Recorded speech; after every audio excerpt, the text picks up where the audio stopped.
જય શ્રી કૃષ્ણ. સ્વાગત છે તમારું મારા આજના નવા વિડીયોમાં. તો આજે છે ગુજરાતી સીવણ ક્લાસ સિરીઝનો ત્રીજો દિવસ. આપણે 2 દિવસ થઈ ગયા છે, જેમાં આપણે બ્લાઉઝ પરથી માપ લેતા અને તેનું કટિંગ કરતા પેપરમાં શીખ્યું છે, અને પેપરને કઈ રીતે ગોઠવવાનું તે પણ મેં શીખવાડ્યું હતું.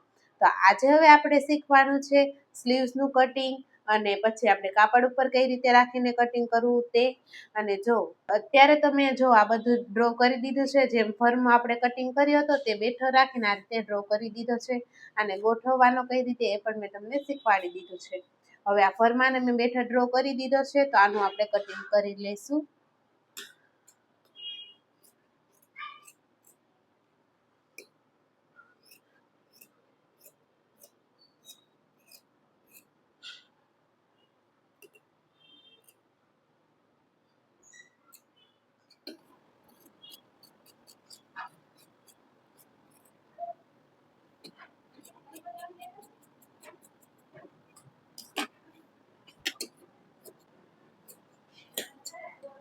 આપણે જે ચોકનું નિશાન હોય તેની ઉપર રાખીને કટ કરવાનું છે, તેની બહાર કટ કરવાનું નથી.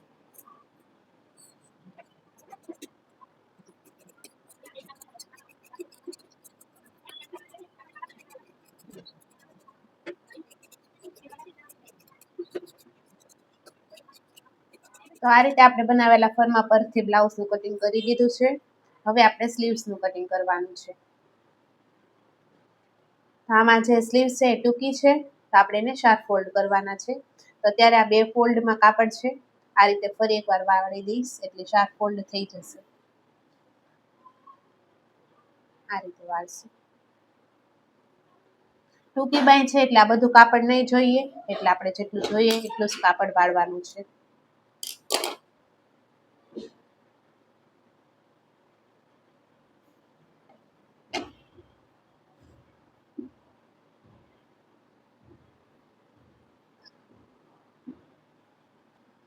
આ સાઈડ ઓછું કાપડ છે, પણ એ તો આપણે જ્યારે ગોળાઈ આપશે એટલે એમાં નીકળી જશે. આપણે આમ લંબાઈ રાખવાની છે, ટૂંકી બાંય છે એટલે એટલી લંબાઈમાં થઈ જશે. તો અહીંયા એકદમ સીધું જ કાપડ છે, તો ત્યાંથી જ આપણે લંબાઈ લેશું. લાઈન દોરવાની જરૂર નથી. તો આપણે છે 5.5 ઇંચની લંબાઈ, તેમાં 1 ઇંચ આપણે પ્લસ કરવાનું છે. અસ્તર વગરનું બ્લાઉઝ હોય તો આપણે 1.5 ઇંચ કે 2 ઇંચ પ્લસ કરવાનું, પણ અસ્તર વાળું બ્લાઉઝ હોય ત્યારે આપણે લંબાઈમાં 1 ઇંચ જ પ્લસ કરવાનું છે. અસ્તર વગરના સાદા બ્લાઉઝ પણ હું તમને શીખવાડીશ આગળ.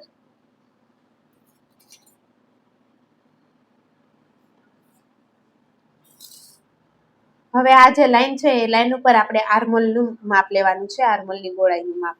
એ આપણે આ બ્લાઉઝનું જે કટિંગ કરેલો પાછળનો ભાગ હોય ત્યાંથી આપણે માપવાની છે. તો આપણે જેટલું સિલાઈ માર્જિન રાખ્યું હોય તે નથી માપવાનું, એટલે હું અહીંયા એ માર્કિંગ કરી દઈશ. ત્યાં સુધીને આપણે આ અહીંયા ગોળાઈ માપી લેવાની છે. આ રીતે અહીંયા આવે છે 8.25 ઇંચ. આ ગોળાઈ એકદમ પ્રોપર કોરેથી જ માપવાની છે, અને પટ્ટીને આ રીતે જ રાખવાની છે સીધી. અહીંયા 8.25 ઇંચ આવ્યા છે. હું આ 8.25 ઇંચ ઉપર અહીંયા માર્કિંગ કરી દઈશ. ત્યાંથી આપણે 3 ઇંચ નીચે માર્ક કરવાનું છે. આ રીતે હવે 8.25 અને પછી આ 3 ઇંચ પર માર્કિંગ કર્યું, ત્યાં એક લાઈન ડ્રો કરી દઈશું. હવે આ 8.25 ને આપણે ક્રોસમાં લેવાના છે. તો આ જ માપ આપણું મેન છે. ત્યાંથી હવે આપણે સિલાઈનું માર્કિંગ કરવાનું છે, જે આપણે માપ્યું નથી તે. જેટલી પણ સિલાઈનું માર્જિન હોય એટલું આપણે અહીંયા લેવાનું છે. તો અહીંયા 1.5 ઇંચ છે, તો અહીંયા 1.5 ઇંચ અહીંયાથી આપણે લેવાનું. હવે આપણે બાંયની ગોળાઈ આપી દેવાની છે. આ રીતે અહીંયા આપણે મોડીનું માર્કિંગ કરવાનું છે. તો મોડી છે 6.5 ઇંચ, તો જેટલી મોડી હોય એટલી જ રાખવાની છે, એના કાંઈ અડધા નથી કરવાના. અને એમાં આપણે પ્લસ સિલાઈનું વધારવાનું છે 1.5 ઇંચ. પછી આ બંને પોઈન્ટને આ રીતે મેળવી દેવાના. આ ટૂંકી બાંય છે, પછી આગળ આપણે લાંબી બાંયનું બ્લાઉઝ પણ આવશે, એનું પણ કટિંગ શીખવાડીશ. તો અહીંયાથી આ બંને કાપડ ભેગું છે, તો અહીંયાથી અલગ કરી દઈશ. હવે અહીંયાથી અહીંયા સુધી આપણે કટિંગ કરવાનું છે.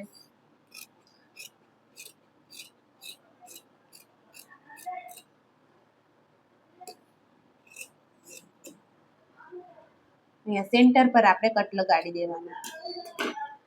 આ જે કાપડ વધ્યું છે તેમાંથી આપણે ગળાપટ્ટીને બધું કટિંગ કરી દઈશું. તો આ રીતે બંને સાઈડની સ્લીવ્સ કટિંગ તૈયાર થઈ ગયું છે. હવે આપણે આગળના ભાગની ગોળાઈ આપવા માટે એક છેડેથી આપણે 1 ઇંચનું નિશાન લગાડશું અને બીજા છેડાને ત્યાં સુધી આ રીતે રાખવાનું છે. તો આ રીતે ગોઠવીને આપણે આર્મહોલની ગોળાઈનો શેપ આપવાનો છે અહીંયાથી. હવે આને આપણે લઈ લેવાનું છે. આ જે શેપ આવ્યો છે તેનું આપણે કટિંગ કરી લેવાનું. એ આપણે આગળના ભાગનો રહેશે. તો આ વાળો ભાગ જે છે તે આપણે આગળની સાઈડ આવવો જોઈએ એ વાતનું ખાસ ધ્યાન રાખવાનું સીવતી વખતે. હવે અહીંયા સારી બાજુ માર્કિંગ કરી દઈશ એટલે આપણને યાદ રહે. તો આ રીતે એકદમ પરફેક્ટ સ્લીવ્સનું કટિંગ થઈ ગયું છે. હવે આપણે આ બધા ભાગનું મેઇન કાપડમાં કટ કરવાનું છે. એ પહેલા અહીંયા ગળાનું ડ્રો બાકી છે એ પણ હું ફરમા ઉપરથી કરી લઈશ. તો પહેલા ફરમામાંથી એનું કટિંગ કરી લેવાનું.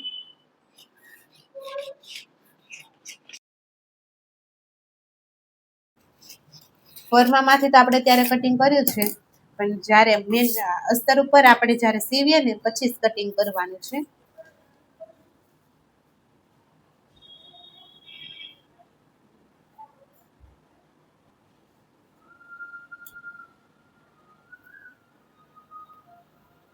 તો આ રીતે આપણે પાછળના ભાગનું ડ્રો કરી દીધું છે ગળું. આનું કટિંગ હમણાં નહીં કરશું. હવે જે પણ આપણે કાપડ પર બ્લાઉઝ કટિંગ કરવાનું હોય એને આપણે આ રીતે બે વડું પાથરવાનું છે. તો આ રીતે તમે જોઈ શકો છો કાપડને બે વડું રાખ્યું છે. હવે એક બોર્ડર ઉપર આપણે પાછળનો ભાગ રાખવાનો છે અને એક બોર્ડર ઉપર આપણે બાંય રાખવાની છે. બાકી બધું વચ્ચે રાખવાનું છે. તો પહેલા આપણે એ ગોઠવી દેવાનું. તો આ સાઈડ હું પાછળનો ભાગ રાખીશ.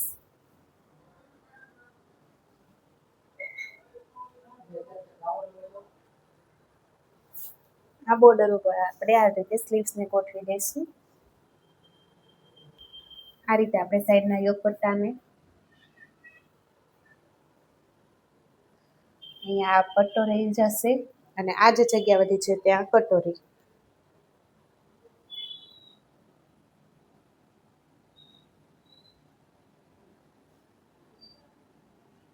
અને આ જે કાપડ વધશે એ આપણે દોરીમાં યુઝ થઈ જશે.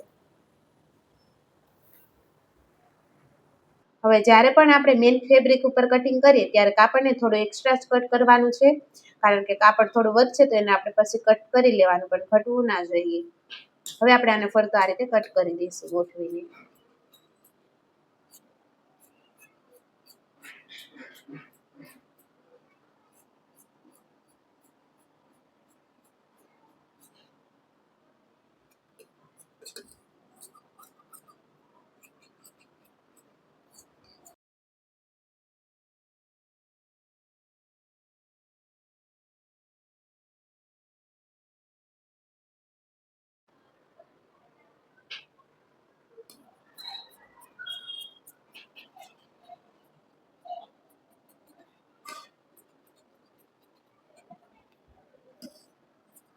કાપડ ઘટે એમ હોય તો એને કઈ રીતે ગોઠવવું ને એ પણ ખાસ મહત્વનું છે. અમુક વાર એવું થતું હોય લાંબી સ્લીવ હોય અને કાપડ ઘટતું હોય છે. તો જ્યારે પણ એવું બ્લાઉઝ આવે ને તો એની ગોઠવવાની પણ રીત થોડીક અલગ થઈ જાય છે. એમાં આપણે કાપડને ધ્યાનમાં રાખીને ગોઠવવાનું હોય છે. તો એના પણ હું વિડીયો લાવીશ.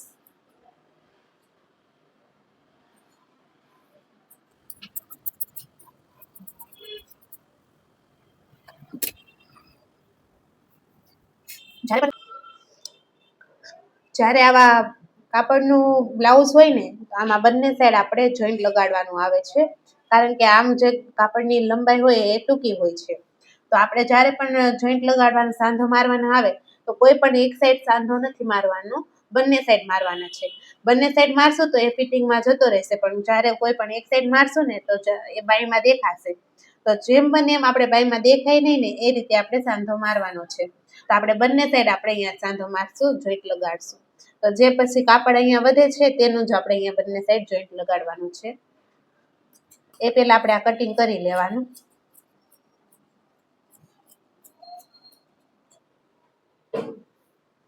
અહીંયાથી આ બંનેને અલગ કરી દઈશું અને અને આ જે કાપડ વધ્યું છે એનું જ આપણે જોઈન્ટ લગાડવાનું છે, તો એનો પણ આપણે કટિંગ કરી લેવાનું છે.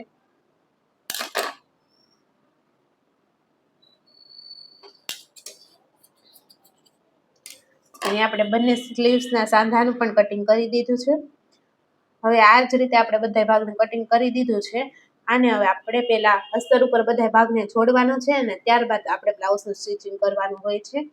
તો અસ્તર ઉપર કઈ રીતે જોડવાનું એ હું તમને કહી દઉં. આજે હું ખાલી તમને કહીશ કઈ રીતે જોડવાનું છે, અને આપણે આવતીકાલના ક્લાસમાં આખું બ્લાઉઝ સીવતા શીખવાનું છે. તો જો આપણે પાછળના ભાગમાં કમરપટ્ટી ના લગાડવી હોય તો એને આપણે પલટાવીને જોઈન્ટ કરવાનું છે. તો એને પલટાવવા માટે આપણે પહેલા કાપડને સીધું રાખવાનું. આ રીતે આ કાપડ સીધો ભાગ છે અને આ ઊંધો ભાગ છે, તો આ રીતે કાપડ સીધું રાખવાનું છે.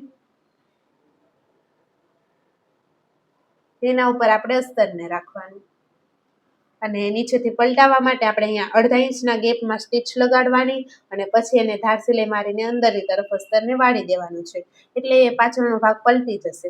પણ જો કમરપટ્ટી લગાડવી હોય ને તો આ ભાગને પલટાવવાનો નહીં, આને ડાયરેક્ટ આપણે સિલાઈ મારી દેવાની. ડાયરેક્ટ સિલાઈ મારવા માટે આપણે આ કાપડને સીધું રાખ્યું છે, એની જગ્યાએ આપણે આ રીતે ઊંધું રાખવાનું છે. બસ એટલું જ કરવાનું. જો પલટાવવાનું હોય તો કાપડને સીધું રાખીને અસ્તર મૂકવાનું છે, અને પલટાવવાનું ના હોય તો કાપડને આપણે ઊંધું રાખવાનું છે. એ જ રીતે કટોરી અને યોગપટ્ટો હોય તેમાં એ ખાસ ધ્યાન રાખવાનું કે આ બંને ભાગ છે આ રીતે સામસામ આવવા જોઈએ. બંને ભાગ એક સરખા આ રીતે ન થવા જોઈએ. આ રીતે સામસામ ગોઠવવાનું છે. આને તો પલટાવવાનું હોય નહીં, તો આ રીતે ડાયરેક્ટ એની ઉપર કાપડ મૂકી દેવાનું છે. આ રીતે ડાયરેક્ટ એના ઉપર કાપડ મૂકી દેવાનું અને ફરતી સિલાઈ મારી દેવાની.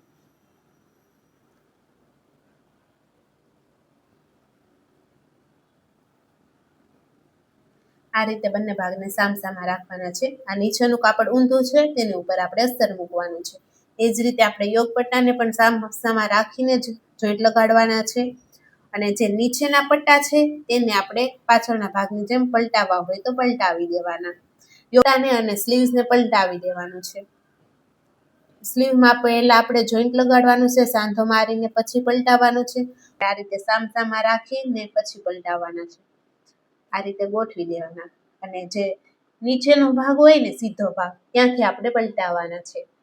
તો આ જ રીતે આપણે બધું કાપડ જોઈન્ટ કરવાનું છે. આવતીકાલના ક્લાસમાં આપણે બ્લાઉઝ કઈ રીતે સીવવું તે શીખશું. તો તમને આજનો આ વિડીયો કેવો લાગ્યો કોમેન્ટ કરીને જરૂર જણાવજો.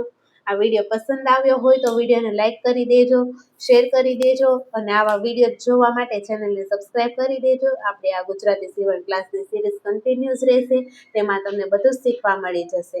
તો હવે મળશું આપણે બીજા નવા વિડીયોમાં. જય શ્રી કૃષ્ણ.